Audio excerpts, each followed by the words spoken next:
Amados, um abração.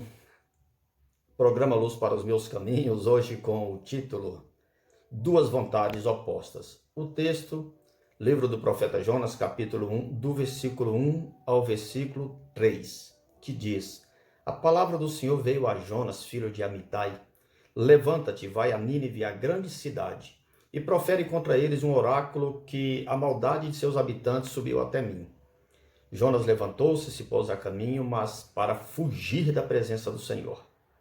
Desceu a Jope, achou ali um navio que ia para Tarsis, comprou passagem, embarcou nele para ir para Tarsis, para longe da presença do Senhor. Irmãos, quem conhece a Deus tem todas as opções na vida, menos a de fugir dele. No interior do ser humano sempre há essas duas vontades, essas duas forças potencialmente opostas.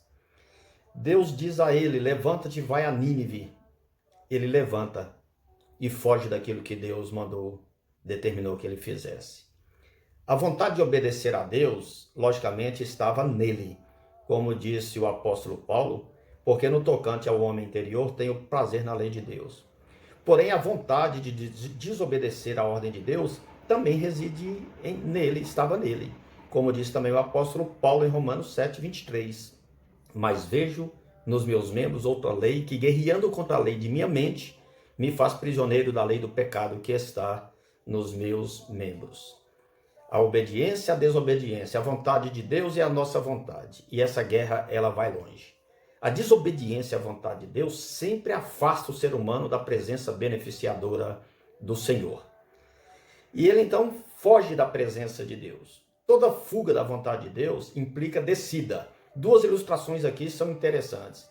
Primeiro, ele desce na questão do seu próprio pensamento. Ele pensou em ir para Tarsis, embora fosse longe para Chuchu, mas ele estava fugindo daquilo que Deus queria fazer, salvando a cidade de Nínive. Depois também ele desce na questão da sua própria atitude. Ele paga a passagem, entra no navio e desce para o porão, fica ali escondido, deprimido, remoendo ira, dormindo. O homem que foge de Deus, querido, se abriga em sua própria depressão. Mas não obstante isso, Deus vai trazê-lo à sua vontade de volta. Deus, à sua maneira, forja circunstâncias, move o que for necessário para nos fazer enxergar a vontade dele e nos trazer de volta a essa centralidade. O Senhor, então, coordenando tudo contra o profeta, vai fazer com que isso se dê. Muitas vezes Deus nos chama a atenção através de alguns ventos fortes em vários contextos de nossa vida. Pode ser na família, uma rebeldia de um filho, um desajuste no casamento. Pode ser na questão financeira, perda de um emprego, dinheiro curto, cobrança chegando.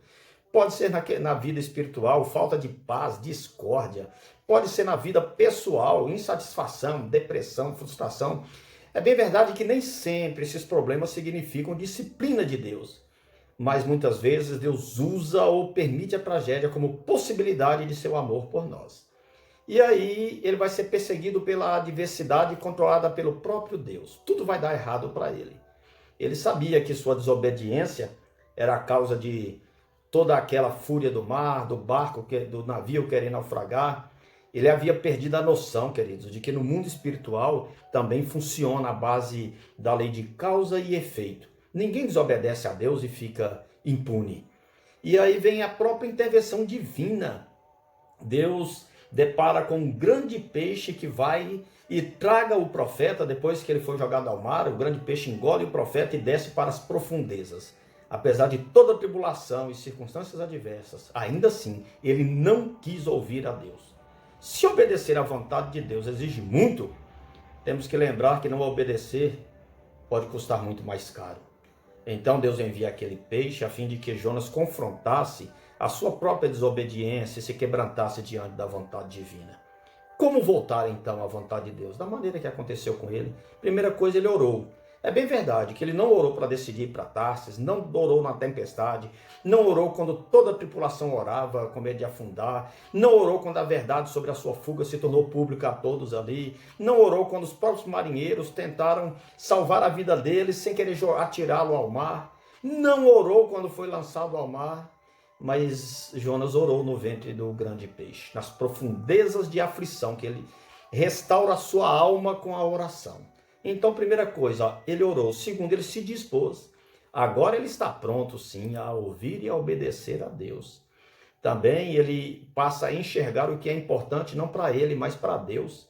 Jonas não queria que os ninivitas se arrependessem, pois sabia que Deus era misericordioso em perdoar. E temos que entender que a prioridade de Deus sempre será seu amor e sua misericórdia. No critério de Deus, pessoas são mais importantes do que projetos, do que intrigas pessoais e do que organizações. Sempre haverá essas duas vontades opostas guerreando dentro de nós. Que a vontade de Deus suplante a sua vontade. Que a sua vontade seja sempre colocada cativa à vontade de Deus. Amém.